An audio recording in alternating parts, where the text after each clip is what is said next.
నేటి నుంచి టీడీపీ సభ్యత్వ నమోదు కార్యక్రమం ప్రారంభం కానుంది. అమరావతిలోని టీడీపీ కేంద్ర కార్యాలయంలో సభ్యత్వ నమోదు కార్యక్రమాన్ని ఆ పార్టీ జాతీయ అధ్యక్షుడు చంద్రబాబు లాంఛనంగా ప్రారంభిస్తారు. ₹1,00,000 చెల్లించిన వారికి టీడీపీ నుంచి శాశ్వత సభ్యత్వం అందించనున్నారు. రాష్ట్ర వ్యాప్తంగా 175 నియోజకవర్గాల్లో సభ్యత్వ నమోదు కార్యక్రమాన్ని టీడీపీ నాయకులు, కార్యకర్తలు రికార్డు స్థాయిలో నిర్వహించాలని పార్టీ రాష్ట్ర అధ్యక్షులు పల్లా శ్రీనివాస్ యాదవ్ సూచించారు. కేవలం ₹100 పార్టీ సభ్యత్వం తీసుకున్న వారికి ప్రమాద బీమా ₹5 లక్షల అమలు కానుంది.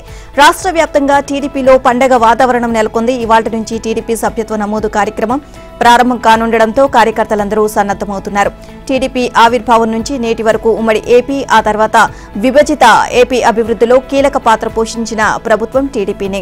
ఎన్టీఆర్ పాలన, ఆ తర్వాత చంద్రబాబు విజన్ కారణంగానే లక్షలాది మంది పేదలకు పథకాలు, యువతకు ఉద్యోగాలు, ఇప్పుడు అమరావతి అభివృద్ధి లాంటి అంశాలను ప్రజలకు వివరించి పార్టీ సభ్యత్వం తీసుకునేలా అవగాహన కల్పించాలి అని క్యాడర్కు అధినాయకత్వం దిశానిర్దేశం చేసింది. ఇక టీడీపీ సభ్యత్వ నమోదు కార్యక్రమం ద్వారా పార్టీ తన సుదీర్ఘ లక్ష్యాలపై ప్రజల మద్దతును మరింత పెంచుకునే విధంగా అత్యధిక సంఖ్యలో సభ్యత్వ నమోదును చేయాలి అని నిర్ణయించింది. ఇందుకోసం ఇవాళ్టి నుంచి ఏపీ వ్యాప్తంగా స్పెషల్ డ్రైవ్ ప్రారంభించనుంది. తెలంగాణ మంత్రి మండలి నేడు సచివాలయంలో సమావేశం కానుంది. సీఎం రేవంత్ అధ్యక్షతన సాయంత్రం 4 గంటలకు జరగనున్న ఈ భేటీలో పలు కీలక అంశాలపై చర్చించి నిర్ణయాలు తీసుకోనున్నారు. ప్రధానంగా రైతు భరోసా పథకం అమలు, అందుకు సంబంధించిన అంశాలతో పాటు రైతు బీమాపైన చర్చించనున్నారు. ఇక ధాన్యం కొనుగోలు పాలసీ రూపకల్పన కోసం ఏర్పాటైన కేబినెట్ సబ్ కమిటీ ఇప్పటికే ఒక నివేదికను రూపొందించి ప్రభుత్వానికి అందించింది. ఆ నివేదికలో పొందుపరిచిన అంశాలపై మంత్రివర్గంలో చర్చించి నిర్ణయం తీసుకోనున్నారు. ఇక ప్రభుత్వ ఉద్యోగులకు పెండింగ్లో ఉన్న డీఏల విషయంలోనూ సర్కారు ఒక నిర్ణయానికి వచ్చినట్లు తెలిసింది. కేబినెట్ భేటీలో ఈ అంశాన్ని చర్చించి ప్రకటన చేసే అవకాశాలు ఉన్నాయి. ఇక కొత్త జిల్లాలకు ప్రభుత్వ ఉద్యోగుల కేటాయింపు, స్థానికత వివాదానికి సంబంధించిన 317 జీవోపై ఏర్పాటైన కేబినెట్ సబ్ కమిటీ ప్రభుత్వానికి నివేదిక సమర్పించింది. దీనిపైన మంత్రిమండలి నిర్ణయం తీసుకోనుంది. ధరణి నూతన ROR చట్టంపైన మంత్రివర్గం సమావేశంలో చర్చించనున్నట్లు తెలిసింది. అలాగే 2016లో నాటి బీఆర్ఎస్ ప్రభుత్వం రద్దు చేసిన ల్యాండ్ గ్రాబింగ్ యాక్ట్ ను మళ్లీ తీసుకొచ్చేందుకు రేవంత్ సర్కార్ ప్రయత్నం చేస్తోంది. ఇక దీంతో పాటు గ్రామస్థాయి రెవెన్యూ యంత్రాంగాన్ని తీసుకునే అంశం, ఉద్యోగుల విధి విధానాలు కూడా చర్చకు రావచ్చు అని తెలిసింది.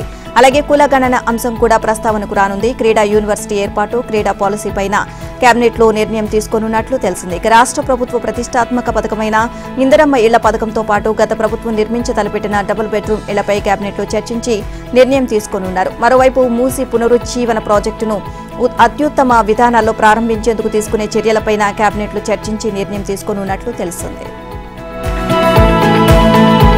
తన జీవితంలో ఏనాడు కక్ష రాజకీయాలకు పాల్పడలేదని సీఎం చంద్రబాబు స్పష్టం చేశారు. ఏ పని చేసినా ఆలోచించి చేస్తాను అని, ఎప్పుడూ చట్టాన్ని ధిక్కరించలేదు అని చెప్పారు. ఇక అలాంటి తనను అరెస్ట్ చేయడం ఇప్పటికీ జీర్ణించుకోలేకపోతున్నాను అని చెప్పారు. Cine hero, Hindupur MLA Nandamuri Balakrishna తన అన్స్టాపబుల్ కార్యక్రమంలో ముఖ్యమంత్రిని ఇంటర్వ్యూ చేశారు. తన అరెస్టు పరిణామాలు, సంక్షోభాలు వచ్చినప్పుడు ఎలా వ్యవహరించేది ఈ సందర్భంగా సీఎం వివరించారు. ఇక తన జీవితంలో అనేక సంక్షోభాలు చూశాను అన్న చంద్రబాబు ప్రతి సంక్షోభాన్ని అవకాశంగా మార్చుకుంటూ సమాజం కోసం పనిచేసుకుంటూ వచ్చాను అని చెప్పారు. బాధ, ఆవేదన సంఘటనలు ఎప్పటికీ మర్చిపోలేను అన్నారు. ప్రజాక్షేత్రంలో నంద్యాలలో మీటింగ్ పెట్టి అక్కడి నుంచి నేరుగా బస్సు దగ్గరకు వచ్చి రాత్రి రెస్ట్ తీసుకుంటున్న సమయంలో బయట రాత్రంతా అలజడి సృష్టించారు. తర్వాత కిందకు వస్తే ఎలాంటి నోటీసు ఇవ్వకుండా అరెస్టు అన్నారు. ఏ విషయంలో చేస్తున్నారో చెప్పాలి అని అడిగారు. కానీ లెక్క పెట్టకుండా అరెస్టు చేశారు అని చెప్పారు. ఇక ఆ రోజు జరిగిన సంఘటన ఇప్పటికీ జీర్ణించుకోలేకపోతున్నాను అని చంద్రబాబు తెలియజేశారు. అది రాష్ట్రంలో ఉన్న ఆనాటి పరిస్థితి అన్నారు. తాను ఎప్పుడూ తప్పు చేయలేదని, నిప్పులాగా బతికా కాబట్టే ప్రజలు మళ్లీ తనకు సపోర్ట్ చేసి గెలిపించారని అన్నారు. అరెస్టు చేస్తారనో, ప్రాణం పోతుందనో భయపడితే అనుకున్న లక్ష్యాన్ని నెరవేర్చలేము అన్నారు చంద్రబాబు. తన జీవితంలో ఎప్పుడూ రాజకీయ కక్షలతో ముందుకు వెళ్లలేదు అన్నారు. ముందు తాను రూలింగ్ లో ఉన్నాను, రాజశేఖర్ రెడ్డి ప్రతిపక్షంలో ఉండేవారు అని చెప్పారు. కొన్నిసార్లు రాజశేఖర్ రెడ్డి రెచ్చిపోయినా తాను సంయమనం పాటించాను అని చంద్రబాబు చెప్పారు. రాజశేఖర్ రెడ్డి కొన్ని విషయాల్లో దూకుడుగా మాట్లాడారు. ఎదుర్కొని వార్నింగ్ ఇచ్చాను, మళ్లీ తగ్గి క్షమాపణలు చెప్పిన సందర్భాలు ఉన్నాయి అన్నారు. కానీ మొదటిసారిగా ఏపీలో కక్షపూరిత రాజకీయాలు వచ్చిన పరిస్థితి. ఆ కక్ష రాజకీయాలు వ్యక్తిగత ద్వేషాలు అయ్యాయి. తాను మాత్రం లక్ష్మణ రేఖ దాటను, తప్పు చేసిన వాడిని వదిలిపెట్టను అన్నారు. తప్పులు చేయకపోతే మాత్రం వారి జోలికి కూడా పోను అని చంద్రబాబు స్పష్టం చేశారు. దివంగత వైఎస్ఆర్ కుటుంబం వీధికెక్కింది. ఆస్తి కోసం కన్న కొడుకి, తల్లి, చెల్లిని బజారుకి ఇచ్చారు. వారికి ఆస్తి ఇచ్చేది లేదు అంటూ కోర్టులో కూడా పిటిషన్ వేశారు. గత 4 రోజులుగా జరుగుతున్న పరిణామాలు, లేఖల వ్యవహారాన్ని చూశాక జగన్ ధనదాహం ఏంటో ప్రపంచానికి అర్థమైంది. షర్మిలను టార్గెట్ చేస్తూ అబద్దాలు, అసత్యాలు ప్రచారం చేస్తూ జగన్ పత్రికలో రాసిన కథనాలపై ఆమె కూడా అంతే ఘాటుగా రిప్లై ఇచ్చారు. జగన్ సంపాదించినట్లు చెప్పుకుంటున్న ఆస్తులన్నీ కుటుంబానివే అని షర్మిల తేల్చి చెప్పారు. వైఎస్ఆర్ బతికున్నప్పుడు స్థాపించిన కుటుంబ వ్యాపారాల్లో నలుగురు మనవళ్లు, మనవరాళ్లకు సమాన వాటా ఉండాలి అని కండిషన్ పెట్టారని, తమ కుటుంబ వ్యాపారాలకు జగన్ గార్డియన్ మాత్రమేనని షర్మిల స్పష్టం చేశారు. నలుగురికి సమానంగా ఆస్తులు పంచాల్సిందేనని డిమాండ్ చేశారు. తనకు వ్యక్తిగతంగా ఆస్తులపై మోజు లేదు అన్న షర్మిల కేవలం తన బిడ్డలకు ఆస్తులు దక్కాలన్న వైఎస్ కోరిక మేరకే పోరాడుతున్నట్లు తెలియజేశారు. తల్లి విజయలక్ష్మి 100 సార్లు లేఖలు రాసినా జగన్ స్పందించలేదు అని వాపోయారు. ఇక వైఎస్ఆర్ చనిపోయాక జగన్ ఇబ్బందుల్లో ఉంటే తన శక్తికి మించి సాయం చేశానని గుర్తు చేశారు. అయితే జగన్ కు ఇష్టం లేకుండా రాజకీయాల్లోకి రావడంతో తనను తొక్కడానికి చాలా ప్రయత్నాలు చేశారని షర్మిల ఆవేదన వ్యక్తం చేశారు. 2024 ఎన్నికల్లో వైసీపీ ఓటమికి తానే కారణమంటూ జగన్ నమ్మారని, అందుకే విరోధాన్ని సెటిల్ చేసుకునేందుకు బంధువులతో రాయబారం పంపారని షర్మిల తెలిపారు. అయితే జగన్ భారతి అవినాష్ గురించి బహిరంగంగా మాట్లాడకూడదని కండిషన్ పెట్టారని అన్నారు. అందుకు షర్మిల నిరాకరించడంతో ఆమెతో పాటు విజయలక్ష్మిపై ఎన్సీఎల్టీలో జగన్ కేసులో వేశారు. ఇక నిజానికి వైఎస్ఆర్ కుటుంబం అప్రతిష్ట పాలు కావద్దు అన్న ఉద్దేశంతో తలపై జగన్ కేసు వేసిన విషయాన్ని బయటకు చెప్పలేదు అన్నారు షర్మిల. కానీ నెల రోజులకే ఈ విషయం బయటకు రావడం వెనుక జగన్ ఉన్నాడు అని ఎందుకు అనుకోవద్దు అని ప్రశ్నించారు. చంద్రబాబు చేతిలో బాణం కావాల్సిన అవసరం వైఎస్ఆర్ బిడ్డకు లేదని స్పష్టం చేశారు. మొత్తానికి షర్మిల రాసిన లేఖ ఏపీ పాలిటిక్స్ లో హాట్ టాపిక్ గా మారింది. ఏపీ ప్రజలపై విద్యుత్ సర్దుబాటు ఛార్జీల రూపంలో మరో భారం పడింది. నాటి సీఎం వైఎస్ జగన్ అనుసరించిన విద్యుత్ విధానాల పాపం ఆయన గద్దె దిగినా రాష్ట్రాన్ని వదలడం లేదు. ఇప్పటికే సర్దుబాటు ఛార్జీలతో సతమతమవుతున్న ప్రజల నుంచి మరో 6,072 కోట్ల రూపాయలు వసూలు చేసుకునేందుకు డిస్కంలకు ఆంధ్రప్రదేశ్ విద్యుత్ నియంత్రణ మండలి అనుమతి ఇచ్చింది. ఇక 2022-23 సంవత్సరానికి గాను ఇంధన సర్దుబాటు ఛార్జీల కింద ఈ మొత్తాన్ని వచ్చే నవంబర్ నుంచే కరెంటు బిల్లుల్లో వసూలు చేసుకోవచ్చు అని తెలియజేసింది. 15 నెలసరి వాయిదాల్లో వసూలు చేయాలని స్పష్టం చేసింది.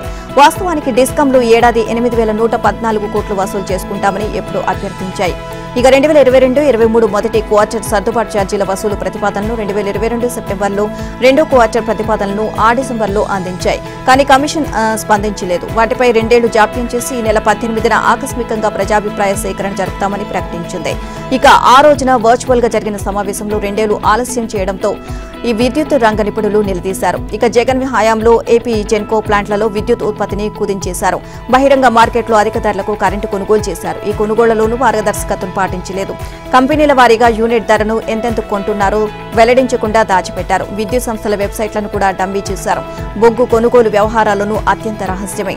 రాష్ట్ర ప్రజలు ఇప్పటికే 2019, 20, 2021 సంవత్సరాలకు ఇంధన సర్దుబాటు కింద యూనిట్ కు 40 పైసలు, 65 పైసలు చొప్పున 2 వారాలు మోస్తున్నారు. శుక్రవారం నాటి ఏపీ ఈఆర్సీ ఆదేశాల మేరకు అదనంగా యూనిట్ కు 1.21 చొప్పున మోయాల్సి వస్తుంది. 3 కలిపితే ప్రతి యూనిట్ పై అదనంగా 2.26 చొప్పున భారం పడనుంది. నెలవారీ కరెంటు వినియోగ ఛార్జీల కంటే సర్దుబాటు వడ్డనలే తడిసి మోపు అవుతున్నాయి అన్న ఆగ్రహం పెల్లుబుకుతోంది. విశాఖపట్నం శారదా పీఠం పునాదులు కదులుతున్నాయి. మాజీ సీఎం జగన్ గురువు స్వరూపానంద పీఠం పేరుతో చేసిన లీలలు బయటకు వస్తున్నాయి. ఇక గత జగన్ ప్రభుత్వం భీమిలి దగ్గర శారదా పీఠానికి 225 కోట్ల రూపాయలు విలువైన భూమిని అప్పనంగా 15 లక్షలకే కేటాయింపు, తిరుమలలో పీఠం ఆక్రమించిన 20,000 చదరపు అడుగుల స్థలాన్ని క్రమబద్దీకరణ చేయగా టీడీపీ కూటమి ప్రభుత్వం ఈ రెండింటిని రద్దు చేసింది. తాజాగా విశాఖపట్నం శివారు చిన్నముషిడివాడలో ప్రభుత్వ స్థలాన్ని ఆక్రమించి శారదా పీఠం నిర్మించారు అనే విషయం వెలుగులోకి వచ్చింది. పక్కనే ఉన్న గెడ్డను ఆక్రమించారు అని గతంలో ఆరోపణలు వచ్చినా ఎవరూ పట్టించుకోలేదు. ఇక అయితే ఇటీవల తిరుపతి లడ్డు తయారీలో కల్తీ జరుగుతుంది అని బయటపడినప్పుడు సనాతన ధర్మంపై పెద్ద చర్చ జరిగింది. అదే అంశంపై చర్చించడానికి పీఠానికి వస్తామని పలువురు కోరగా ఆయన తిరస్కరించారు.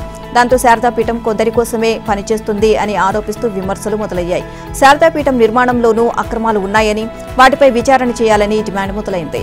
చిన్నముషిడివాడలో శారదాపీఠం సుమారుగా 1.5 ఎకరాల స్థలంలో విస్తరించి ఉంది. అదంతా సర్వే నంబర్ 90లోకి వస్తుంది. అందులో పోర్టు కాలనీ స్థలం ఎంత, ప్రభుత్వ భూమి ఎంత అన్నది ఎప్పుడూ ఎవరూ పరిశీలించలేదు. 2 వారాల క్రితం తెలుగు శక్తి ప్రతినిధి భీమి రాంపీఠంలో ప్రభుత్వ భూమి ఎంత ఉందో సర్వే చేసి తేల్చాలి అని కలెక్టర్కు ప్రజాస్పందనలో ఫిర్యాదు చేశారు. కలెక్టర్ కార్యాలయం నుంచి ఆ ఫిర్యాదు పెందుర్తి తహసీల్దార్ కార్యాలయానికి చేరింది. ఇక శారదాపీఠంలో కొన్ని నిర్మాణాలు గడ్డపై నిర్మించిన మాట వాస్తవమేనని చేశారని పెందుర్తి తహసీల్దార్ ఆనందరావు ధృవీకరించారు. సుమారుగా 20 సెంట్లు గెడ్డ ఉంటుంది అన్నారు. శారదాపీఠంపై ప్రస్తుతం పెద్ద స్థాయిలో చర్చ జరుగుతున్న నేపథ్యంలో ప్రభుత్వం నుంచి ప్రత్యేకంగా ఎటువంటి ఆదేశాలు రాకుండా అక్కడికి వెళ్లి సర్వే చేయలేమని స్పష్టం చేశారు. అది చాలా సున్నితమైన అంశమని, మతపరమైన వివాదాలు తలెత్తే అవకాశం ఉన్నందున ఆదేశాలు వచ్చాకే ముందుకు వెళ్తామని అన్నారు. బాపట్ల వైసీపీ మాజీ ఎంపీ నందిగం సురేష్, అతని అనుచరులు బేతపూడి రాజేంద్ర, ఐనువోలు సుధీర్, మరో 30 మందిపై తూళ్లూరు పోలీస్ స్టేషన్లో శుక్రవారం కేసు నమోదైంది. అమరావతి ఉద్యమం జరుగుతున్న సమయంలో రాజధాని రైతుల శిబిరాల వద్దకు వచ్చి అప్పటి బీజేపీ జాతీయ కార్యదర్శి, ప్రస్తుత మంత్రి సత్యకుమార్, బీజేపీ యువజన జాతీయ కార్యదర్శి కొణిదపు సురేష్ మద్దతు తెలియజేశారు. ఇది తెలుసుకున్న నందిగం సురేష్, అతని అనుచరులు సత్యకుమార్ తిరిగి వెళ్తున్న సమయంలో దాడికి పాల్పడినట్లు శుక్రవారం బీజేపీ యువజన నేత సురేష్ తూళ్లూరు పోలీస్ స్టేషన్లో ఫిర్యాదు చేశారు. ఇక అప్పట్లో తూళ్లూరు పోలీస్ స్టేషన్లో ఫిర్యాదు చేసినప్పటికీ వైసీపీ అధికారంలో ఉండడంతో చర్యలు తీసుకోలేదు అని ఫిర్యాదులు పేర్కొన్నారు. ఐనవోలు సుధీర్ మరో 30 మంది సత్యకుమార్ కారుపై రాళ్లు రూపారు. బేతపూడి రాజేంద్ర కత్తితో సత్యకుమార్ వ్యక్తిగత కార్యదర్శి కాసయ్యపై దాడి చేశారు. దీంతో ఆయనకు రక్తపు గాయాలు అయ్యాయి. ఎక్కడి నుంచో మా ఏరియాకు వచ్చి అమరావతి రైతులకు మద్దతు తెలుపుతారా, ఒకడినన్నా వేసేయండి, రెండవ వాడు ఎవడూ కన్నెత్తి చూడకూడదు అంటూ నందిగం సురేష్ తన అనుచరులకు పెద్దగా ఆదేశాలు ఇస్తూ ఆయన స్వయంగా దాడిలో పాల్గొన్నారు. వాళ్లు కత్తులతో, రాళ్లతో చేసిన దాడిలో తాను కూడా తీవ్రంగా గాయపడ్డాను అని కొణిదపు సురేష్ ఫిర్యాదులో పేర్కొన్నారు. ఉచిత గ్యాస్ సిలిండర్ల పథకం అమల్లో భాగంగా ఈ నెల 29 నుంచి గ్యాస్ బుకింగ్స్ ప్రారంభమవుతాయని ఏపీ మంత్రి నాదెండ్ల మనోహర్ తెలియజేశారు. ఈ పథకానికి సంబంధించిన జీవోను విడుదల చేసినట్లు తెలియజేశారు. ఏపీలో అర్హులైన వారందరికీ దీపావళి నుంచే 3 ఉచిత గ్యాస్ సిలిండర్లను పంపిణీ చేసే కార్యక్రమాన్ని ప్రారంభించేందుకు అన్ని ఏర్పాట్లు పూర్తి చేసినట్లు మంత్రి చెప్పారు. ఎల్పీజీ కనెక్షన్, తెల్ల రేషన్ కార్డు, ఆధార్ కార్డు అర్హతగా ఈ పథకం అమలు చేస్తున్నట్లు తెలిపారు. ఈ నెల 31వ తేదీన ఉచిత గ్యాస్ సిలిండర్ల పంపిణీ కార్యక్రమాన్ని సీఎం చంద్రబాబు లాంఛనంగా ప్రారంభిస్తారని, వెంటనే ప్రతి ఇంటికి మొదటి గ్యాస్ సిలిండర్ డెలివరీ చేయడం జరుగుతుంది అన్నారు. ఇక గ్యాస్ బుకింగ్ చేసుకోగానే ఒక ఎస్ఎంఎస్ సంబంధిత లబ్ధిదారుని ఫోన్ నెంబర్ను వెళ్తుంది అని, బుక్ చేసుకుని 24 గంటల్లో పట్టణ ప్రాంతాల్లో, 48 గంటల్లో గ్రామీణ ప్రాంతాల్లో గ్యాస్ సిలిండర్లను డెలివరీ చేయడం జరుగుతుంది అని మంత్రి నాదెండ్ల మనోహర్ తెలియజేశారు. సిలిండర్ డెలివరీ చేసిన 48 గంటల్లోనే డీటీపీటీ విధానం ద్వారా లబ్ధిదారుల ఖాతాలో నేరుగా రాయితీ సొమ్ము జమ చేయడం జరుగుతుంది అన్నారు. సంబంధిత మార్గదర్శకాలు, విధి విధానాలపై ఉత్తర్వులను జారీ చేస్తున్నట్లు మంత్రి చెప్పారు. ఏపీలో 1.55 కోట్ల గ్యాస్ కనెక్షన్లు, 1.47 కోట్ల రేషన్ కార్డులు ఉన్నాయని, వీరిలో అర్హులందరికీ ఈ పథకం వర్తింపజేస్తామని అన్నారు. ఇక కొత్త రేషన్ కార్డుల జారీకి సీఎం ఆమోదం తెలిపారని, రీడిజైన్ చేసి త్వరలోనే వాటిని ఇస్తామని మంత్రి నాదెండ్ల మనోహర్ తెలిపారు. ఇసుక విషయంలో ఊహించినదే జరుగుతోంది. ఇసుక రీచ్ల నిర్వహణ, తవ్వకాలు, స్టాక్ యార్డుల నిర్వహణ, సరఫరా వంటి కీలక బాధ్యతలను ప్రైవేట్ ఏజెన్సీలకు అప్పగించాలని సర్కార్ నిర్ణయించింది. ప్రభుత్వం ఉచిత ఇసుక పాలసీ పర్యవేక్షణ మాత్రమే చేయాలి అనుకుంటోంది. ఉచిత ఇసుక నిర్వహణ, ధరల నిర్ణయం, నిఘా నియంత్రణ వంటి అంశాలను జిల్లా స్థాయి ఇసుక కమిటీ ద్వారా ప్రభుత్వం చూసుకోనుంది. ఇక స్టాక్ యార్డుల నుంచి ఉచితంగా ఇసుక తీసుకువెళ్లే వారి నుంచి గనుల శాఖ వసూలు చేసే సీనరేజీ, డీఎంఎఫ్, మెరిట్ ఫీజులను ఇకపై వసూలు చేయదు. ఇక ఉచిత ఇసుక వినియోగదారులకు ఈ 3 ఫీజులను మినహాయించుకోవచ్చన్నారు. ఇక ఈ కీలకమైన మార్పులతో ప్రభుత్వం సవరించిన ఉచిత ఇసుక పాలసీని శుక్రవారం ప్రకటించింది. ఈ మేరకు గనుల శాఖ ముఖ్య కార్యదర్శి ముఖేష్ కుమార్ మీనా ఉత్తర్వులు జారీ చేశారు. గ్రామీణ ప్రాంతాల్లోని రీచ్లు, నదీ తీర ప్రాంతాల నుంచి వ్యక్తిగత, సామాజిక అవసరాల కోసం ట్రాక్టర్, ఎద్దుల బండిపై తీసుకువెళ్లే ఇసుకను ఈ గ్రామం పరిధిలోనే వినియోగించాలి. ఇతర గ్రామాలు, ప్రాంతాలకు తరలించకూడదు. ఇలా గ్రామం పరిధిలో ఇసుక తీసుకువెళ్లాలి అనుకుంటే ముందుగా గ్రామ, వార్డు సచివాలయాల్లో రిజిస్టర్ చేసుకోవాలి. లేదంటే గనుల శాఖ ఏర్పాటు చేసిన ఆన్లైన్ పోర్టల్లో నమోదు చేసుకోవాలి. స్థానికేతరులు, సుదూర ప్రాంతాల వారు తమకు సంబంధం లేని గ్రామం నుంచి ఇసుకను తీసుకువెళ్లడానికి వీల్లేదు. ఇసుక రవాణా వాహనాలకు జీపీఎస్ పరికరం తప్పనిసరి. వేచిలో తవ్వి తీసిన ఇసుకను స్టాక్ పాయింట్లకు తరలిస్తారు. ఆ స్టాక్ పాయింట్ల నిర్వహణ బాధ్యతను కూడా ప్రైవేట్ ఏజెన్సీలకే అప్పగించనున్నారు. అలాగని ఉచిత ఇసుకకు ఎలాంటి డోకా లేదు. ప్రైవేట్ ఏజెన్సీలకు ఇసుక తవ్వి తీయడం, ఆ తర్వాత స్టాక్ పాయింట్లకు చేర్చే కాంట్రాక్ట్ మాత్రమే ఉంటుంది. స్టాక్ పాయింట్ల నుంచి ఉచిత ఇసుక సరఫరా చేస్తారు. హైదరాబాద్లోని బాపు ఘాట్ను అంతర్జాతీయ స్థాయిలో గాంధీ ఐడియాలజీ కేంద్రంగా అభివృద్ధి చేస్తామని ముఖ్యమంత్రి రేవంత్ రెడ్డి తెలియజేశారు. గుజరాత్లోని సర్దార్ వల్లభాయ్ పటేల్ విగ్రహం తరహాలోని బాపు ఘాట్లోనూ గాంధీ విగ్రహాన్ని ఏర్పాటు చేస్తామని చెప్పారు. శుక్రవారం ఏబీపీ సదరన్ రైజింగ్ సమ్మిట్లో పాల్గొని జ్యోతి ప్రజ్వలన చేసిన అనంతరం సీఎం మాట్లాడారు. మూసీ పునరుజ్జీవ కార్యక్రమాన్ని, బాపు ఘాట్ అభివృద్ధిని బీజేపీ, బీఆర్ఎస్ వ్యతిరేకిస్తున్నాయని అన్నారు. గుజరాత్లో బీజేపీ వాళ్లు సబర్మతి రివర్ ఫ్రంట్ నిర్మించుకోవచ్చు, కానీ తాము మూసి పునరుజ్జీవం చేస్తామంటే మాత్రం ఎందుకు అడ్డుకుంటున్నారు అని ప్రశ్నించారు. తాము గుజరాత్కు పోటీ ఇవ్వబోతున్నాము, అందుకే తెలంగాణను, హైదరాబాద్ను అభివృద్ధి చేయనివ్వకుండా అడ్డు తగులుతున్నారు అని ఆరోపించారు. అయినా గాంధీ వారసులుగా తాము బాపుఘాట్ను అభివృద్ధి చేసి తీరుతామని పునరుద్ఘాటించారు. ఇక దక్షిణాది రాష్ట్రాలను కేంద్ర ప్రభుత్వం చిన్నచూపు చూస్తుంది అని రేవంత్ ఆరోపించారు. ఈ రాష్ట్రాలకు ప్రధాని మోదీ అందించిన సహకారం చాలా తక్కువ అని అన్నారు. ఉత్తరాది రాష్ట్రాలతో పోల్చితే దక్షిణాది రాష్ట్రాల నుంచే పన్నులు ఎక్కువగా చెల్లిస్తున్నామని, అయినా వాటిలో తిరిగి పొందేది మాత్రం చాలా తక్కువగా ఉంటుంది అన్నారు. తెలంగాణ నుంచి కేంద్రానికి పంపించే ప్రతి రూపాయిలో కేవలం 40 పైసలు మాత్రమే వెనక్కి వస్తున్నాయని తెలిపారు. ఇక అదే ఉత్తరప్రదేశ్ నుంచి మాత్రం కేంద్రానికి రూపాయి వెళ్తే 7 రూపాయలు వస్తున్నాయని, బీహార్కు 6 రూపాయలు వెనక్కి వస్తున్నాయని అన్నారు. కేంద్ర ప్రభుత్వ నిర్ణయాలను దక్షిణాది రాష్ట్రాలు ఆహ్వానిస్తున్న నిధుల విషయంలో మాత్రం వివక్ష ఎదురవుతోంది అని సీఎం రేవంత్ ఆవేదన వ్యక్తం చేశారు. తెలంగాణ స్పోర్ట్స్ పాలసీపై సీఎం రేవంత్ రెడ్డి సమీక్షించారు. స్పోర్ట్స్ పాలసీకి సంబంధించిన ఫైనల్ డ్రాఫ్ట్ ను వచ్చే నెలాఖరులోగా సిద్ధం చేయాలని అధికారులను ఆదేశించారు. ఇక ఈ పాలసీ దేశంలోనే అత్యుత్తమ పాలసీగా ఉండాలి అని, ఇందుకోసం విస్తృత అధ్యయనం నిపుణులు, క్రీడాకారులతో విస్తృత స్థాయిలో సంప్రదింపులు చేయాలని రేవంత్ సూచించారు.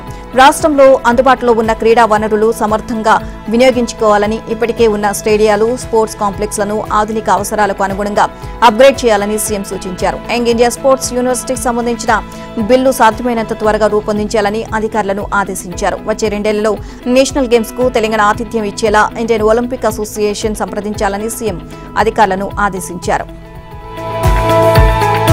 మూసీ పరివాహక ప్రాంతంలో ఉన్న దేవాలయాలను కూల్చే దమ్ముందా అని ముఖ్యమంత్రి రేవంత్ రెడ్డికి బీజేపీ రాష్ట్ర అధ్యక్షుడు కేంద్ర మంత్రి కిషన్ రెడ్డి సవాల్ చేశారు.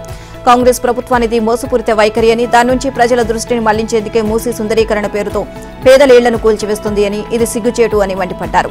పేదల ఇళ్ల కూల్చివేతల నిర్ణయాన్ని ప్రభుత్వం వెంటనే ఉపసంహరించుకోవాలని, లేదంటే తీవ్ర పరిణామాలు ఎదుర్కోక తప్పదు అన్నారు. పేద ప్రజల ఇళ్లు కూల్చితే తెలంగాణ రణరంగంగా మారుతుందని, పేద ప్రజలు తిరగబడితే ఏ పోలీసులు తూట అడ్డుకోలేదు అని హెచ్చరించారు. బాధితులకు మద్దతుగా పోరాటాన్ని ఉధృతం చేస్తామని, పోరులో చెర్లపల్లి జైలుకైనా చెంచల్గూడ జైలుకైనా వెళ్లేందుకు సిద్ధంగా ఉన్నామని ప్రకటించారు. మూసీ పరివాహక ప్రాంతంలోని ప్రతి ఇంటికి వెళ్లి వివరాలు సేకరించి ఉద్యమాన్ని ఉధృతం చేస్తామని హెచ్చరించారు. ఇక మూసీ పరివాహక ప్రాంతంలో 3 నెలలు నివాసం ఉండాలి అంటూ రేవంత్ చేసిన సవాల్ను తాను స్వీకరిస్తున్నట్లు కిషన్ రెడ్డి ప్రకటించారు. మూసీ పరివాహక ప్రాంతంలో పేదల ఇళ్లలో ఉండేందుకు తాను సిద్ధమే అన్నారు. కనీసం పోలీస్ భద్రతా మధ్య అయినా సీఎం బాధితుల వద్దకొచ్చి వారి ఆవేదన తెలుసుకోవాలి అని అన్నారు. మూసీ బాధితులకు అండగా ఇందిరా పార్కు వద్ద బీజేపీ చేపట్టిన మహాధర్నాలో కిషన్ రెడ్డి ప్రసంగించారు. తెలంగాణ రాష్ట్రమంతా ఒకే పోలీసు వ్యవస్థ ఉండాలని డిమాండ్ చేస్తూ బెటాలియన్ కానిస్టేబుళ్లు కుటుంబాలు రోడ్డుకెక్కాయి. నిన్నటిదాకా జిల్లాలకే పరిమితమైన వీరి ఆందోళనలు ఇప్పుడు రాజధానికి చేరాయి. బెటాలియన్ పోలీసు కుటుంబ సభ్యులు హైదరాబాద్ లో సచివాలయం ముట్టడికి ప్రయత్నించారు. సెక్రటేరియట్ ఎదుట ఆందోళనకు దిగారు. సర్కార్ మొండి వైఖరితో ఇబ్బందులు పడుతున్నామని వాపోయారు. ఏక్ పోలీస్ హామీ ఏమైందని ప్రభుత్వాన్ని నిలదీశారు. తమ కుటుంబ సభ్యుల బాధలను అర్థం చేసుకోవాలి అన్నారు. సెక్రటేరియట్ దగ్గర నడి రోడ్డుపై కూర్చొని నినాదాలతో హోరెత్తించారు. చివరకు వారిని పోలీసులు అరెస్ట్ చేసి స్టేషన్ కు తరలించారు. ఇక అందరూ పోలీసుల్లాగే తమ భర్తలు కూడా పరీక్షలు రాసి ఫిజికల్ టెస్టులో పాస్ అయి 9 నెలల కఠోర శిక్షణ తీసుకున్నవారేగా అని గుర్తు చేశారు. వాళ్ళకెందుకు సివిల్ ఏఆర్ పోలీసుల్లాగా ఒకే చోట డ్యూటీలు వేయట్లేదు అని ప్రశ్నించారు. వాళ్లను కట్టుకున్న పాపానికి మేమేం తప్పు చేశాము అంటూ బెటాలియన్ కానిస్టేబుల్ భార్యలు ప్రభుత్వాన్ని నిలదీశారు.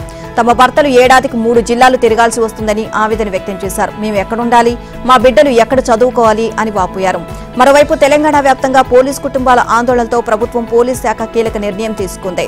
గతంలో ఇచ్చిన తాత్కాలిక ఆదేశాలిస్తూ నిలిపివేస్తూ బెటాలియన్ కానిస్టేబుల్కు ఊరట కలిగేలా నిర్ణయం ప్రకటించింది. ఇక సెలవులు రద్దు చేయాలి అన్న నిర్ణయాన్ని తాత్కాలికంగా వాయిదా వేసింది. టీఆర్ఎస్ వర్కింగ్ ప్రెసిడెంట్ మాజీ మంత్రి కేటీఆర్ చేసిన 100 కోట్ల రూపాయల సివిల్ పరువు నష్టం దావా కేసుకు సంబంధించి మంత్రి కొండా సురేఖపై హైదరాబాద్ సిటీ సివిల్ కోర్టు ఆగ్రహం వ్యక్తం చేసింది. సినీ నటులు నాగచైతన్య, సమంతల విడాకుల విషయం మీద కేటీఆర్ పై సురేఖ చేసిన వ్యాఖ్యలు సమాజంపై చెడు ప్రభావం చూపే అవకాశం ఉందని, అందుకే ప్రజా వీక్షక సాధనల్లో ఈ ఉదంతానికి సంబంధించిన సమాచారాన్ని అంతా వెంటనే తొలగించాలని ఆదేశించింది. బాధ్యత గల ఓ మహిళా మంత్రి ఇలాంటి వ్యాఖ్యలు చేయడం ఆశ్చర్యం కలిగిస్తోంది అని జడ్జి విస్మయం వ్యక్తం చేసినట్లు తెలుస్తోంది. ఇక మంత్రి పదవిలో ఉండి అసభ్యకరంగా మాట్లాడడం తగదు అని సురేఖను మందలించింది. ఈ విషయమై మరోసారి కేటీఆర్ పై ఎలాంటి వ్యాఖ్యలు చేయొద్దని ఉత్తర్వుల్లో పేర్కొంది. సురేఖతో పాటు ఆమెకు సంబంధించిన వారు, అనుచరులు కూడా ఇకపై ఈ విషయంపై ఎలాంటి వ్యాఖ్యలు చేయొద్దు అని స్పష్టం చేసింది. ఈ ఉదంతానికి సంబంధించి ఆమె చేసిన వ్యాఖ్యలను ప్రజా వీక్షక సాధనల్లోంచి తొలగించడానికి చర్యలు తీసుకోవాలని ఆదేశించింది. యూట్యూబ్తో పాటు ఫేస్బుక్, గూగుల్, మెటా తదితర అన్ని సోషల్ మీడియా వేదికల నుంచి సురేఖ మాట్లాడిన వీడియోలు, వార్తలు తొలగించాలని ఆ సంస్థలకు ఉత్తర్వులిచ్చింది. హైడ్రాకు చట్టబద్ధతను కల్పిస్తూ జారీ చేసిన ఆర్డినెన్స్ నెంబర్ 4 ఆఫ్ 4/2024 పై వివరణ ఇవ్వాలని తెలంగాణ ప్రభుత్వానికి హైకోర్టు నోటీసులు జారీ చేస్తుంది. హైడ్రాకు చట్టబద్ధత కల్పించేందుకు జీహెచ్ఎంసీ చట్టం 1955 384 క్లాజ్ ను కొత్తగా చేరుస్తూ ప్రభుత్వం సవరణలు తీసుకొచ్చింది. హైడ్రాకు చట్టబద్ధత కల్పిస్తూ ఆర్డినెన్స్ జారీ చేసింది. దీన్ని సవాల్ చేస్తూ రంగారెడ్డి జిల్లా ఇబ్రహీంపట్నం మండలం ఎలిమినేటు గ్రామానికి చెందిన మాజీ కార్పొరేటర్ మంచిరెడ్డి ప్రశాంత్ కుమార్ రెడ్డి ప్రజా ప్రయోజన వ్యాజ్యం దాఖలు చేశారు. దీనిపై chief justice Alok Aradhe, justice J Srinivasa Rao ధర్మాసనం విచారణ చేపట్టింది. 3 వారాల్లోగా కౌంటర్ దాఖలు చేయాలి అని ప్రభుత్వాన్ని ఆదేశిస్తూ విచారణను వాయిదా వేస్తుంది. ఇక హైడ్రాకి విస్తృత అధికారాలు కల్పిస్తూ ప్రభుత్వం తీసుకొచ్చిన ఆర్డినెన్స్ ను ఇటీవల రాష్ట్ర గవర్నర్ జిష్ణుదేవ్ వర్మ ఆమోదం తెలిపారు. దీంతో హైడ్రా చేపట్టబోయే అన్ని కార్యకలాపాలకు చట్టబద్ధత లభించింది. ఈ చట్టాన్ని రాబోయే అసెంబ్లీ సమావేశాల్లో ప్రవేశపెట్టి ఆమోదించనున్నట్లు తెలుస్తోంది. ఇక ఇప్పటి వరకు హైడ్రాకు ఈ ఆర్డినెన్స్ రక్షణగా ఉండనుంది. అయితే హైడ్రాకు ఆర్డినెన్స్ పై బిల్ దాఖలవడం ఇప్పుడు చర్చనీయాంశంగా మారింది. భూదాన్ భూముల అక్రమాలపై ఇప్పటికే ఈడీ విచారణ ఎదుర్కొంటున్న ఐఏఎస్ అమోయ్ కుమార్ కు మరో షాక్ తగిలింది. ఆయన కలెక్టర్ గా ఉన్నప్పుడు జరిగిన మరో భూ కుంభకోణం ఫిర్యాదు తెరపైకి వచ్చింది. 1000 కోట్ల విలువైన భూమిని దోచేశారు అంటూ బాధితులు ఈడీకి కంప్లైంట్ ఇచ్చారు. ఇక భూదాన్ భూములపై గత 3 రోజుల్లో అమోయ్ కుమార్ ను 24 గంటల పాటు ప్రశ్నించడం అధికార వర్గాల్లో సంచలనంగా మారింది. సీనియర్ ఐఏఎస్ అధికారి అమోయ్ కుమార్ ఈడీ 3వ రోజు విచారించింది. రంగారెడ్డి జిల్లా మహేశ్వరం మండలం నాగారం భూదాన్ భూముల బదిలీ వ్యవహారంలో అక్రమాలకు సంబంధించి ఆరోపణల నేపథ్యంలో ఆయన ప్రశ్నించింది. శుక్రవారం ఉదయం 6 గంటలకే అమోయ్ కుమార్ ఈడీ కార్యాలయానికి చేరుకున్నారు. 9 గంటల నుంచి సాయంత్రం 5:30 గంటల వరకు సుదీర్ఘంగా ప్రశ్నించారు. 100 కోట్ల విలువైన 42 ఎకరాల భూమిని బదిలీ చేసినట్లు ఆరోపణలు ఉన్నాయి. విచారణలో భాగంగా అమోయ్ను ఈడీ అధికారులు రంగారెడ్డి జిల్లా కలెక్టర్ కు తరలించి తిరిగి ఈడీ కార్యాలయానికి తీసుకువెళ్లారు. ఎవరి ప్రమేయంతో భూములు బదిలీ చేశారు, బదిలీ చేయమని ఎవరైనా ఆదేశించారా అనే కోణాల్లో అమోయ్ కుమార్ కు అధికారులు ప్రశ్నించారు. ఆయన వాంగ్మూలం కూడా నమోదు చేశారు. ఇక మరోవైపు తట్టి అన్నారం మధురనగర్ కాలనీ సంక్షేమ సంఘం సభ్యులు అమోయ్ కుమార్ పై ఈడీకి ఫిర్యాదు చేశారు. 840 మంది ప్లాట్ ఓనర్లను మోసం చేశారని ఆరోపించారు. మధురనగర్లోని 104 ఎకరాల భూమి ప్లాట్లు వేయగా తాము ప్లాంట్లను కొనుగోలు చేశామని, ఇక రంగారెడ్డి జిల్లా కలెక్టర్గా ఉన్న సమయంలో అమోయ్ కుమార్ తమ భూములు ధరణి వచ్చాక రికార్డులను తారుమారు చేసి ఇతరులకు అప్పనంగా కట్టబెట్టారని అన్నారు. 1000 కోట్ల విలువైన భూ కుంభకోణం జరిగిందని ఆరోపించారు. ఈ వ్యవహారంపై గతంలో తాము పోరాటం చేశామని, ఆందోళనకు సైతం దిగామని చెప్పారు. ఇక అమోయ్ కుమార్ పై చర్యలు తీసుకుని తమకు న్యాయం చేయాలని ఈడీకి ఫిర్యాదు చేశారు. వేరెవరో చేసిన తప్పులను మీ భుజాన వేసుకోవద్దు అని కాళేశ్వరం కమిషన్ రామగుండం మాజీ ఈఎన్సీ నల్లా వెంకటేశ్వర్లను హెచ్చరించింది. ఇతరులు చేసిన తప్పిదాలను భుజాన వేసుకునే ప్రయత్నం చేయొద్దు అన్నారు. అఫిడవిట్లో ఇచ్చిన వివరాలకు కమిషన్ ముందు చెప్పే వివరాలకు సారూప్యత ఉండాలి అన్నారు. రికార్డులు లేకుండా కమిషన్ ముందు మౌఖిక సమాధానాలు ఇచ్చి తప్పించుకోవాలని చూస్తే చర్యలు తప్పవు అన్నారు.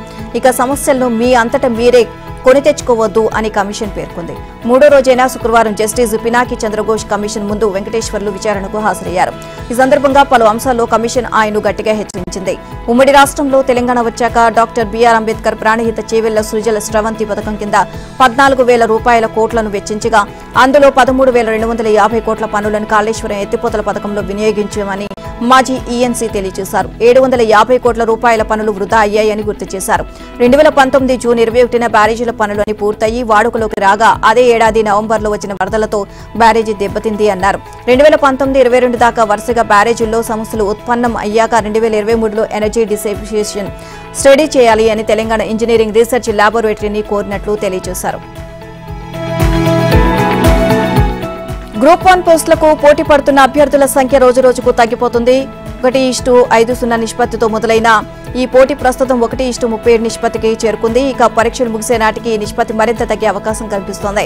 రాష్ట్రంలో 563 గ్రూప్ 1 పోస్టులను భర్తీ చేయాలని ప్రభుత్వం నిర్ణయించింది. ఇందులో భాగంగా ప్రస్తుతం మెయిన్స్ పరీక్షలు కొనసాగుతున్నాయి. ఈ నెల 21న ప్రారంభమైన ఈ పరీక్షలు 27వ తేదీలో ముగుస్తాయి. ప్రతి అభ్యర్థి అన్ని పరీక్షలను రాయాల్సి ఉంటుంది. ఏ ఒక్క పరీక్ష రాయకపోయినా సదరు అభ్యర్థిని పరిగణలోకి తీసుకోరు. మొదటి రోజు ఇంగ్లీష్ క్వాలిఫై పరీక్షలను నిర్వహించారు. తర్వాత వరుసగా సబ్జెక్టులకు సంబంధించిన పరీక్షలు జరుగుతున్నాయి. మొదటి రోజు 74% ఉన్న అభ్యర్థుల హాజరు శాతం ఈ నెల 25వ తేదీ నాటికి 67.4%కి పడిపోయింది. ఇక ప్రిలిమినరీ పరీక్షలో ప్రతిభ చాటిన అభ్యర్థులను 1:50 నిష్పత్తిలో మెయిన్ పరీక్షలకు ఎంపిక చేశారు. ఇలా 31,403 మంది అభ్యర్థులను మెయిన్ పరీక్షకు ఎంపిక చేశారు. ఇందులో శుక్రవారం 21,195 మంది మాత్రమే పరీక్షలకు హాజరయ్యారు. అంటే ఒక్కో పోస్టుకు 37 మంది మాత్రమే మిగిలారు. మరో 2 రోజుల పాటు పరీక్షలు ఉన్నాయి. ఇక ఈ 2 పరీక్షలకు మరింత మంది గైర్హాజరయ్యే అవకాశం ఉంది. దాంతో ఈ నిష్పత్తి ఉంటే పోస్టులకు పోటీ పడే అభ్యర్థుల సంఖ్య మరింత తగ్గే అవకాశం ఉంటుంది. తెలుగు రాష్ట్రాలను డయేరియా వణికిస్తుంది. పదుల సంఖ్యలో కేసులు నమోదు కావడంతో ప్రజలు తీవ్ర ఇబ్బందులు ఎదుర్కొంటున్నారు. ఒకవైపు సూర్యాపేట జిల్లా చింతపాలెంలో డయేరియా విజృంభిస్తుండగా మరోవైపు పల్నాడు జిల్లా దాచేపల్లి మండల పంచాయతీ అంజనాపురం కాలనీలో డయేరియా ప్రభావం ఎక్కువగా ఉండడంతో ప్రజలు భయభ్రాంతులకు గురవుతున్నారు. వ్యాధి తీవ్రతతో ఇప్పటికే 2 మృత్యువాత పడగా పలువురు వాంతులు విరేచనాలతో బాధపడుతున్న పరిస్థితి ఏర్పడింది. అయితే కలుషిత మంచినీరు తాగడం వల్లే అతిసారం ప్రబలింది అని అధికారులు నిర్ధారించారు. సూర్యాపేట జిల్లాలో డయేరియా విజృంభిస్తుందని చింతపాలెంలో అతిసారతో ఒకరోజు 2 మృతి చెందడం కలకలం రేపుతోంది. ఇక గొంగరెడ్డి, శేషిరెడ్డి, చింతల వీరభద్ర సూర్యాపేటలో చికిత్స పొందుతూ మరణించారు. మరికొంతమందికి హుజూర్ నగర్ ప్రభుత్వ ఆసుపత్రిలో చికిత్స అందిస్తున్నారు. ఆసుపత్రిలో వైద్యులు పట్టించుకోవడం లేదని బాధితులు కన్నీరు మున్నీరవుతున్నారు. ఇక తాజాగా శాంపిల్స్ సేకరించిన అధికారులు వాటిని టెస్టుల కోసం హైదరాబాద్కు పంపారు. సమీపంలో సిమెంట్ పరిశ్రమకు సంబంధించిన క్వారీలు ఉండడం, వాటి నుంచి వచ్చే రసాయనాలు భూగర్భ జలాల్లో కలుషితమై ఇలా జరుగుతున్నట్లు ప్రజలు ఆందోళన వ్యక్తం చేస్తున్నారు. ఇప్పటికైనా అధికారులు స్పందించిన మెడికల్ క్యాంపులు ఏర్పాటు చేయాలి అని డిమాండ్ చేస్తున్నారు. మరోవైపు పల్నాడు జిల్లాలోని డయేరియా పరిస్థితులపై పలువురు మంత్రులు ఆరా తీసుకున్నారు. ఇక దాచేపల్లిలోని డయేరియా ప్రభావిత ప్రాంతాలను ఎమ్మెల్యే పర్వతనేని శ్రీనివాసరావు జిల్లా కలెక్టర్తో కలిసి ఆరోగ్య శాఖ మంత్రి సత్యకుమార్ యాదవ్ పరిశీలించారు. అనంతరం డయేరియా బాధితులను పరామర్శించారు. ప్రస్తుతం అంజనాపురం కాలనీలో డయేరియా అదుపులోనే ఉంది అని మంత్రి చెప్పారు. మరోవైపు స్థానికంగా ఉన్న బోర్లను మూసివేసి నగర పంచాయతీ అధికారులు ట్యాంకర్ల ద్వారా మంచినీటి సరఫరా చేస్తున్నామని అన్నారు. అయితే జగన్ ఆస్తి పంపకాల విషయాన్ని డైవర్ట్ చేయడానికే అంజనాపురం కాలనీలో శవరాజకీయాలు చేస్తున్నారని మంత్రి సత్యకుమార్ యాదవ్ మండిపడ్డారు. భారత్కు చెందిన స్కిల్డ్ ప్రొఫెషనల్స్ కు ఏటా జారీ చేసే వీసాల సంఖ్యను 20,000 నుంచి 90,000కు జర్మనీ పెంచింది అన్నారు ప్రధానమంత్రి నరేంద్ర మోదీ. ఇక భారతీయుల కోసం వీసాల జారీ ప్రక్రియను జర్మనీ సరళతరం చేయనుంది అన్నారు. భారత్ జర్మనీల స్నేహ బంధం చాలా బలంగా ఉంది అని పేర్కొన్నారు. ఇక రాబోయే 25 ఏళ్లలో వికసిత భారత్ నిర్మాణానికి జర్మనీ తన వంతు సహకారాన్ని అందిస్తుంది అని మోడీ ఆశాభావాన్ని వ్యక్తం చేశారు. ఇక న్యూఢిల్లీలోని హైదరాబాద్ హౌస్ లో 18వ ఆసియా పసిఫిక్ సదస్సు జర్మన్ బిజినెస్ 2024ను భారత ప్రధానమంత్రి నరేంద్ర మోదీ ప్రారంభించారు. ఈ నెల 26 వరకు జరగనున్న ఈ సదస్సు సందర్భంగా జర్మనీ ఛాన్సలర్ ఓలాఫ్ షోల్జ్ ప్రధాని మోదీపై ప్రశంసలు కురిపించారు. ద్వైపాక్షిక సంబంధాల బలోపేతంపై ప్రధాని మోదీతో చర్చించలేమని అన్నారు. ఇక ప్రస్తుతం ఏటా 2.50 లక్షల కోట్ల మేర ద్వైపాక్షిక వాణిజ్యాన్ని భారత్, జర్మనీలు చేస్తున్నాయని పేర్కొన్నారు. దేశంలో విమాన సర్వీసులకు బాంబు బెదిరింపులు ఆగడం లేదు. రోజు ఇలాంటి హెచ్చరికలు వస్తుండడం అధికార వర్గాల్లో అయోమయం సృష్టిస్తోంది. శుక్రవారం వివిధ సంస్థలకు చెందిన 25కు పైగా సర్వీసులకు బెదిరింపులు వచ్చాయి. వీటిలో ఇండిగో 8, విస్తారా 7, స్పైస్ జెట్, ఎయిర్ ఇండియాలకు చెందిన 6 సర్వీసులు ఉన్నాయి. ఇక ఢిల్లీ, ముంబై నుంచి తుర్కియో రాజధాని ఇస్తాంబుల్ వెళ్లే విమానాలు ప్రభావితమయ్యాయి. ఇక మొదటి బెదిరింపు ఢిల్లీలోని ఇందిరాగాంధీ అంతర్జాతీయ విమానాశ్రయం నుంచి బయలుదేరే విమానానికి వచ్చింది. తర్వాత ముంబై, చెన్నై వంతు కాగా హైదరాబాద్, శంషాబాద్లోని రాజీవ్ గాంధీ విమానాశ్రయం నుంచి పంజాబ్లోని చండీగఢ్ వెళ్తున్న ఇండిగో సర్వీస్కు ఈ బెడద తప్పలేదు. చండీగఢ్ వెళ్లే విమానంలో బాంబు పెట్టామని ట్వీట్ వచ్చింది. ఇక సిఐఎస్ఎఫ్, సిఆర్పీఎఫ్ సిబ్బంది బాంబు డాగ్ స్క్వాడ్లతో తనిఖీలు నిర్వహించారు. ఎలాంటి బాంబు లేదని తేలడంతో అందరూ ఊపిరి పీల్చుకున్నారు. దీనిపై కేసు నమోదు చేసి దర్యాప్తు చేస్తున్నట్టు సిఐ బాలరాజు తెలియజేశారు. బాంబు బెదిరింపులపై శంషాబాద్ విమానాశ్రయంలో జనవరి నుంచి 11 కేసులు నమోదయ్యాయి. దీంతో దేశంలో 11 రోజుల్లో బెదిరింపులు వచ్చిన సర్వీసుల సంఖ్య 275 దాటింది. ఇలాంటి వారిపై కఠిన చర్యలు తీసుకుంటామని పౌర విమానయాన శాఖ మంత్రి రామ్మోహన్ నాయుడు తెలియజేశారు. అమెరికా అధ్యక్ష ఎన్నికల్లో ప్రస్తుత ఉపాధ్యక్షురాలు డెమోక్రాటిక్ పార్టీ అభ్యర్థి కమలా హారిస్, మాజీ అధ్యక్షుడు రిపబ్లికన్ పార్టీ అభ్యర్థి డొనాల్డ్ ట్రంప్ మధ్య నువ్వా నేనా అన్నట్లుగా పోటీ నెలకొంది. అయితే రేసులో మాత్రం ట్రంప్ కాస్త ముందంజలో ఉన్నారట. మరో 2 వారాల్లో అధ్యక్ష ఎన్నికలకు తెరలేపనున్న నేపథ్యంలో సిఎన్బిసి సంస్థ ఆల్ అమెరికన్ ఎకనామిక్ సర్వేలో ఇది తేలింది. ఇక అక్టోబర్ 15, 19 మధ్య ఈ సర్వే జరిపారు. అమెరికా వ్యాప్తంగా 1000 మంది ఓటర్ల అభిప్రాయాలను పరిగణలోకి తీసుకున్నారు. ఈ మేరకు ట్రంప్కు 48%, కమలా హారిస్కు 46% మంది మద్దతు పలికారు. అయితే ఇది 3.1% అటు ఇటు కావచ్చు అని సర్వే సంస్థ తెలియజేస్తుంది. మరోవైపు అధ్యక్ష ఎన్నికల్లో ట్రంప్ విజయం సాధిస్తే మన దేశానికి ఐటీ పరంగా కష్టాలు ఎదురవుతాయని ఫిలిప్ క్యాపిటల్ సంస్థ ఓ నివేదిక విడుదల చేస్తుంది. ఆయన విజయం సాధిస్తే ఇప్పుడున్న వీసా నిబంధనలు కఠినంగా మారతాయని, ఫలితంగా భారత ఐటీ కంపెనీలకు సవాళ్లు ఎదురవుతాయని ఆ కంపెనీ తెలియజేస్తుంది. బౌలింగ్ లో అదరగొట్టారు అని సంతోషాన్ని భారత బ్యాటర్లు ఆవిరి చేసేశారు. ఆడుతోంది స్వదేశంలోనా పరాయి గడ్డపైన అన్నట్లు స్పిన్ కు దాసోహమయ్యారు. అటు భారత్ పిచ్లపై ఎలా బౌలింగ్ చేయాలో పక్కా ప్రణాళికతో బరిలోకి దిగిన కివీస్ గొప్ప విజయం దిశగా సాగుతోంది.